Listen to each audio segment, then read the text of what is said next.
तो जी, आज इस वीडियो में बात करने वाला हूँ reason for S in man in each state of India. बहुत ही बढ़िया टॉपिक ये है जिसमें मैं खुद बात करने वाला था। देखो, ये तो मैप अगर आप चाहिए तो मैं आपको बता दूंगा, बहुत बढ़िया आर्टिकल मैंने पढ़ा था। और इसमें जितने भी ये पॉइंट बताए हैं ना, जिसमें से आपका ये मेंटल इलनेस आ गया, लव अफेयर आ गया, फाइनेंशियल इशू आ गया, ड्रग अल्कोहल आ गया और कैरियर प्रॉब्लम आ गया, ये मेन रीज़न है जो कि ये सबसे स्टेट में सबसे ज़्यादा है। अब मैं आपको बता दूं सबसे ज़्यादा परसेंटेज नंबर किस में है भाई। मेंटल इलनेस वाले स्टेट ऐसे हैं, लव अफेयर्स वाले बहुत सारे स्टेट मिल जाएंगे, उत्तर प्रदेश, बिहार, झारखंड, उड़ीसा, असम, अरुणाचल, है ना। फिर फाइनेंशियल इशू है, फिर ड्रग अल्कोहल है, फिर कैरियर प्रॉब्लम है। ये सभी का मैं आपके सामने जो भी पॉइंट्स है वो मैं लेके आ रहा हूँ। और इसमें मैं आपको क्लियर बताऊंगा कि आपको ऐसे सिचुएशन से कैसे निकलना है। कोई भी सिचुएशन आप निकल सकते हो, इसमें कोई बड़ी वो नहीं है। तो सबसे पहले मैं आपको बात करूंगा मेंटल इलनेस के बारे में, इससे आपने कैसे सर्वाइव करना है। देखो भाई, जब मेंटल इलनेस आपके पास होती है ना, तो आप उसको कवर करने के लिए ज़्यादा थॉट करने लग जाते हो। ठीक है, आपने जब भी आपके दिमाग में किसी चीज़ का बोझ है, चाहे वो रिलेशन का हो सकता है, चाहे आप सोचते हो बट दिल नहीं करता करने को, मोस्ट ऑफ टाइम अगर आपके साथ धोखा होता है, फाइनेंशियल लॉस होता है, तो आपके मेंटल इलनेस हो जाती है। ठीक है, और इवन की सबसे बड़ी प्रॉब्लम मेंटल इलनेस का जो मैं मानता हूँ वो है कि आप आगे का ज़्यादा सोचने लग जाते हो, जिससे आपकी मेंटल इलनेस और बढ़ जाती है। मैं आपको सिंपल सी बात बताऊं कि कोई भी यहाँ पर हमेशा के लिए नहीं आया है। मैं आपको बता दूं, अगर आप बाहर अच्छे से घूम लोगे ना, ये मेंटल इलनेस तुम्हारी ख़त्म हो जाएगी। मेरी लाइफ में भी बहुत मेंटल इलनेस थी। ऐसा नहीं है कि हम बाय बॉर्न ही स्मार्ट पैदा होते हैं या फिर हमको बाय गॉड की तरफ से ब्लेसिंग मिली होती है, ऐसा कुछ भी नहीं होता। लोगों के एक्सपीरियंस होते हैं, एक्सपीरियंस से वो सोल्यूशन निकालते हैं, और जो लड़ जाता है वो जीत जाता है, जो नहीं लड़ता वो ख़त्म हो जाता है। तो मेंटल इलनेस का सबसे बड़ा सोल्यूशन बढ़िया मेरे हिसाब से, जो मेरा एक्सपीरियंस कहता है, वो ट्रैवलिंग है। जब भी आपको लगे कि आपके दिमाग पे बहुत बोझ है, घर से प्रेशर आ रहे हैं, कैरियर को लेकर आपको टेंशन है, आपके लव के लेकर टेंशन है, दुनिया को आप ठीक से समझ नहीं पा रहे हो, आपको ऐसे लगता है आपके सारी जगह से बोझ आ चुका है, फैमिली भी सपोर्ट नहीं कर रही, लव भी सपोर्ट नहीं कर रहा, फाइनेंशियल भी नहीं है इतना अच्छा है, बोरिया बिस्तर मानो, घूमने के लिए निकल जाओ। घूमने का कोई पैसा नहीं लगता, आपने सिर्फ निकल जाना है। कोई ना कोई, दुनिया इतनी बड़ी है, कोई ना कोई आपको खाना खिला देगा, आप खुद जुगाड़ कर लोगे। तो आपको पता लगेगा कि जो आपकी प्रॉब्लम आप बैठे बैठे सोच रहे हो, बाहर निकलकर आपसे भी कितने गिरे हुए लोग, मतलब ये गिरे हुए नहीं कह सकते, आपसे कितने तकलीफ में लोग हैं, जो सड़क पे सो रहे हैं, जो भीख मांग रहे हैं, जिनको पता ही नहीं कि उनको कल रोटी मिलना है कि जिंदगी मिलने की नहीं मिलनी। तो ये मेंटल इलनेस वहीं से खत्म हो जाएगा। अब सेकेंड है लव अफेयर। ये जो लव अफेयर है ना, इससे तो भाई भगवान ने ही कभी जीत पाए, तो आप कैसे जीत जाओगे।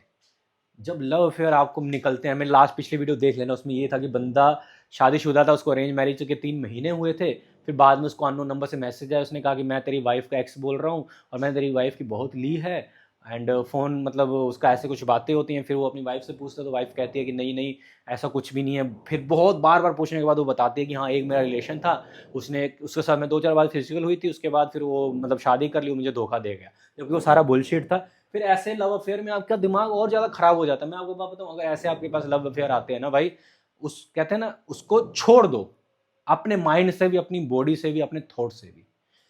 Most of the time love affair का भी रीज़न ये सब होने का है, आप उसको ज़्यादा सोचते हो, सोचते सोचते कुछ ऐसा बोल जाते हो जिससे आपके ज़िंदगी के एल लग जाते हैं, या फिर आप एक पकड़ने वाली बात कर लेते हो जिससे वो आपके अगेंस्ट यूज़ होता है। और इंसान लव अफेयर में तभी ज़्यादा ऐसे स्टेप उठाता है जब उसके हाथ में कोई चारा नहीं बचता, और जो उसके प्रूफ होते हैं वो उसके अगेंस्ट स्टार्ट होने लग जाते हैं। इसलिए मैं कहता हूँ कि लव अफेयर में कभी भी माइंड को आपदा खोकर कभी भी जवाब मत देना या फिर एक्शन उठाना, क्योंकि वो चीज़ आपके अगेंस्ट यूज़ होगी। जब अगेंस्ट यूज़ होगी तो आपको कोई सोल्यूशन नहीं मिलेगा, बिकॉज कानून भी ऐसे हैं। और दूसरी बात, सुनते यहाँ पर लोग उसकी हैं जिनके पास प्रूफ होता है। आपके पास प्रूफ है, चुप रहो, जब मौका मिले उसको खत्म कर दो, उसको लेट इट गो। क्योंकि रस्सी को आप जितने टाइट पकड़ोगे, खींचोगे, आप उसको सुधारने की कोशिश करोगे, वो आपको ही दाग देगी, आपको ही नुकसान देगी, बट वो आपको कभी रिकवरी नहीं दे सकती। तो लव अफेयर, शादीशुदा हो तो भाई उसका एक ही सोल्यूशन, निकल जाओ जितना जल्दी हो सके। It is best option to you. अगर नहीं निकल सकते तो भाई इग्नोर करना स्टार्ट कर दो, अब अपने बाहर की ज़िंदगी एंजॉय करो। ठीक है, इसी में आपके मज़े हैं, आप वेस्टर्न लाइफ यूज़ कर लो भाई। मैं तो हमेशा खुल के बात करता हूँ, मैं इंडियन कल्चर को इतना मैं स्मार्ट कल्चर मानता ही नहीं हूँ। वेस्टर्न कल्चर अप्रोच करो, जैसे वेस्टर्न में लोग रहते हैं, ठीक है, वैसे रहो, बढ़िया है। बाहर चल रहा है उसका, बाहर चल रहा है वो चल रहा है, तो कोई दिक्कत, कम से कम आप ज़िंदा तो रहोगे। और रही बात बिफोर मैरिज, पहले मैरिज के पहले जो रिलेशनशिप लव होती है भाई, कभी भी सीरियस मत होना किसी भी एक लड़की के लिए। मैं तो सिंपल टीन एज में आप मेरी वीडियो देख रहे हो, मैं पहले ही बोल देता हूँ, डेटिंग करो, डेटिंग जितना हो सके डेटिंग करो भाई, एक्सप्लोर करो दुनिया। पर एक्सप्लोर में किसी को मिसयूज मत करना, पर एक्सप्लोर करो कि हाँ दुनिया कैसे काम करते, कितने अच्छे लोग हैं, कितने बुरे लोग हैं। जब आप एक जगह पर बंधे जाते हो ना, वहाँ पर भी वो आपका अच्छे से काट के जाएगी ही जाएगी। तो यहाँ पर भी लव अफेयर में भी आप ये सब चीज़ों को पॉइंट का रखो। मतलब सीरियस नहीं होना मैरिज से पहले, जब मैरिज हो चुकी है तो उसमें आप भी अपने हिसाब से ज़िंदगी जीनी स्टार्ट कर दो, अपने लिए जियो, किसी के बारे में मत जियो, ठीक है। फाइनेंशियल इशूज़, देखो फाइनेंशियल इशू मैं मानता हूँ इंडिया में है भाई, सच में है, क्योंकि ना तो जॉब है, बिजनेस भी ज़्यादा बढ़ते नहीं इंडिया में, कोई सक्सेस होता नहीं, क्योंकि हम प्रोडक्ट ही नहीं करते, हम सर्विस सेक्टर्स में काम करते हैं। और इसमें भी मोस्टली लोग फाइनेंशियल घर के प्रेशर से, या फिर ईएमआई के चक्कर में, या फिर अपने सपनों के लिए वो बहुत ज़्यादा खर्चे कर देते हैं। एंड में जब उनके दिमाग में उसको पे करने के लिए, ईएमआई के लिए नहीं पैसे आते, फिर उनका मेंटल इलनेस बढ़ता है। इससे ये इंटरलिंक है भाई, ये मेंटल इलनेस और फाइनेंशियल इशू एक दूसरे से इंटरलिंक है। क्योंकि फाइनेंशियल इशू आप टाइम पे किस्त नहीं पे करोगे, या फिर आपका पैसा नहीं होगा, तो आप ऑटोमेटिक मेंटल में उसको रश लोगे, मतलब उसके बारे में सोचोगे सोचोगे, तो भाई आपका फिर यहाँ से डायरेक्ट यहाँ पहुँचेगा, यहाँ से फिर डायरेक्ट यहाँ पहुँचेगा। तो भाई पहली बात तो जितनी चादर उतने पैर पसारो। बट अगर बाई चांस आपने फाइनेंशियल क्राइसिस से जूझ रहे हो, ठीक है, मैं वही बात करता हूँ कि आप जगह छोड़ दो। अगर आपके ऊपर लोन है, ईएमआई है, आपको अच्छा नहीं लग रहा, वो जगह छोड़ दो, आप घूमने के लिए निकल जाओ। नहीं घूम सकते तो आप सब्र रखो या फिर छोड़ दो, मत दो। बहुत सारे ऐसे लोग हैं जो डिफ़ॉल्ट है। डिफ़ॉल्ट का क्या होता है, मतलब ये होता है कि भाई ये दिवालिया हो चुके हैं, आप नहीं दे सकते। एक बार बैंक बार बार आपको परेशान करेगी, एक दो दिन, एक दो साल परेशान करके बाद छोड़ देगी, क्योंकि आप डिफ़ॉल्ट ऑलरेडी हो चुके हो।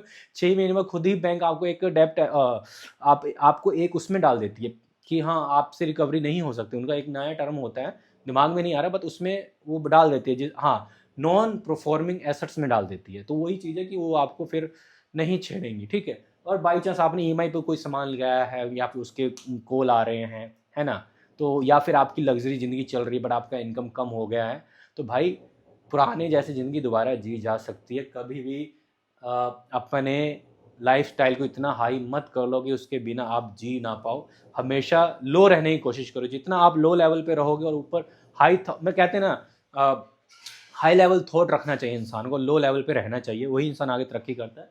तो फाइनेंशियल इशू तब आएंगी नहीं भाई। और प्लानिंग करो फाइनेंस के बारे में, अपने पास इमरजेंसी फंड्स रखो। मेरे ऑलरेडी चैनल पे बहुत सारे फाइनेंस के रिलेटेड वीडियोस हैं, वो जाके देखो, आपको बहुत सारी चीज़ें सीखने को मिलेगी। उसके लिए आप चैनल सब्सक्राइब करो, ठीक है। ड्रग एंड अल्कोहल, भाई ये भी है इशू, ड्रग एंड अल्कोहल, जिसको मैं पंजाब साइड में रहता हूँ, यहाँ पर मैं देखता हूँ न्यूज़ वगैरह में कि बहुत सारे लोगों की ज़िंदगी ड्रग के कारण जाती है।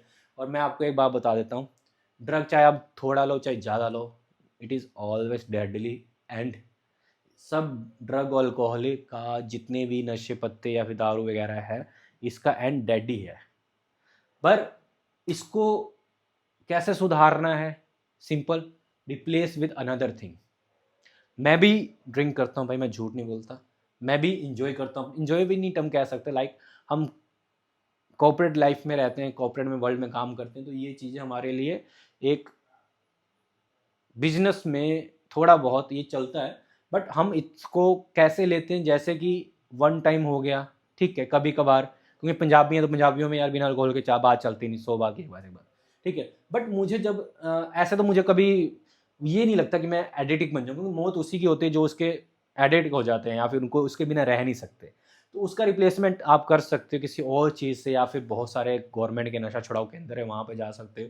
इस पे बहुत सारे आपको आपको मैं बताऊंगा ना, सबसे बड़ा सोल्यूशन इसका यही हो सकता है कि आप दूसरों से बात करो जिन्होंने ये सब छोड़ रखा है, इनकी ज़िंदगी में क्या इम्पैक्ट पड़ रहे हैं, इनकी ज़िंदगी पीने के बाद क्या हो चुका है, इनका फ्यूचर क्या है, ये सब देखना स्टार्ट करो, सोचो समझो। कभी भी अल्कोहल के फैंसी एड्स में मत पड़ो।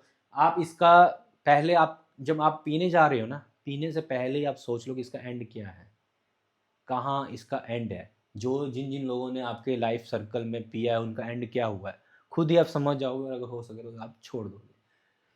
Last career problem, career problem में भी लोगों के यहाँ पर है कुछ पॉइंट्स, थोड़े हैं पर बट मैं आपको बता देता हूँ भाई। कैरियर प्रॉब्लम इसमें सबसे ज़्यादा ये गवर्नमेंट एस्पिरेंट्स जो हैं, जो जॉब गवर्नमेंट जॉब के लिए अप्लाई करने के लिए होते हैं, उसमें सबसे ज़्यादा ये केस होगा, मैं मानता हूँ।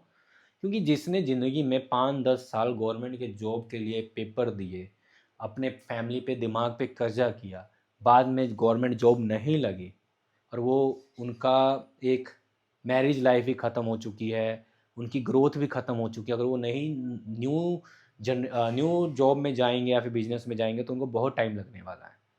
पर भाई मैं आपको एक सोल्यूशन दूंगा इसका, लास्ट सोल्यूशन है, इसमें ज़्यादा मैं पॉइंट नहीं बोलूँगा। हिम्मत मत हारो। अगर आपने गवर्नमेंट जॉब की प्रिपरेशन की है या फिर गवर्नमेंट जॉब की नहीं भी की है, आपकी ज़िंदगी में पैसा नहीं आ रहा है, आपके पास काम अच्छा नहीं है, तो भाई इसका एक ही सोल्यूशन है, सब्र करो। जितना सब्र आप करोगे इसमें उतना ज़्यादा आप सीखोगे। जब आप सीखोगे तो आप उसकी अर्निंग करोगे। मैंने बहुत सारे ऐसे लोग देखे हैं जिन्होंने बूढ़े होने तक मेहनत की है, पर एक लेवल के बाद वो ग्रोथ किए। मैं बूढ़े की बात छोड़ो, मैं आपको बहुत सारे ऐसे बड़े ब्रांड बता सकता हूँ जिनकी स्टार्टिंग 50 के बाद से ग्रोथ की हुई है। तो आप 20 और 30 में कैरियर नहीं है तो क्या हो गया? नहीं खाना है तो गुरुद्वारे जाके खा लो, मंदिर जाके खा लो, कुछ तो करके खा ही लोगे। इतना हमारा वर्ल्ड ग्रो कर चुका है कि अनाज की कोई कमी नहीं है। जब अनाज की कमी नहीं है, 2 टाइम की रोटी की कमी नहीं है, खाना मिल ही रहा है, तो क्यों भाई इसको टेंशन लेनी? जिंदा है तो बहुत कुछ करोगे। कब पता कब आपके किस्मत बदल जाए, आपके सितारे चमक जाएं। तो यहाँ पर होप मत हारना। अगर गवर्नमेंट जॉब में भी आपका कट गया है, वैसे तो मैं तो प्रेफर करूँगा कैरियर में प्रॉब्लम जॉब्स में कम होती है। इसमें मोस्टली जब एज लिमिट निकल जाती है और आपके पास पैसा नहीं होता और घर से आपको दबाव पड़ता है, तो लोग ऐसे स्टेप उठाते हैं। बट आप स्टार्टिंग से ही कुछ इन्वेंटन कर रहे हो या फिर कुछ भी काम कर ले रहे हो, मैं तो ये कहता हूँ कुछ भी कर लो यार। मैं मानता हूँ कि फ्यूचर, आज मैं आपको एक टिप भी देता हूँ इस वीडियो में। फ्यूचर का किंग वो है जिसको मल्टीटास्किंग आती है, जिसको सारे काम आते हैं, वो फ्यूचर का किंग है। वो कभी भूखे मर ही नहीं सकता, उसको ना ही कैरियर की प्रॉब्लम हो सकती है। प्रॉब्लम उसी की होगी जो और कोई काम करना नहीं चाहता, जो शर्म करता कि ये काम करूंगा तो लोग क्या कहेंगे। ये लोग वाले लोग हैं भाई, ये लोगों की सोच से ना काम करते हैं। ये सपने देख लेते हैं कि मैं अफसर बन जाऊंगा, मैं बड़ी नौकरी करूंगा, मैं ये करूंगा वो करूंगा। भाई एक ओनर भी ना एक टाइम पे नौकर ही होता है, नौकर से ही ओनर बनता है। ठीक है, आप बड़े बड़े सपने लेके निकले तो हो, पर बड़े बड़े सपने को देखने के लिए आप उनकी लाइफ स्टोरी पढ़ो, जो कि आपकी तरह बड़े बड़े सपने लेकर निकले थे, उनकी लाइफ में क्या स्ट्रगल थे और कब वो अपने लेवल पहुंचे थे। तो आपको ये सब चीज़ें थॉट खत्म हो जाएंगी और आप कैरियर को लेकर आप सब रखना स्टार्ट कर दोगे, आप तरक्की करोगे। क्या कैसी वीडियो थी आप बताना जरूर कमेंट सेक्शन में। नए चैनल पे हो तो सब्सक्राइब कर लेना। Over and out.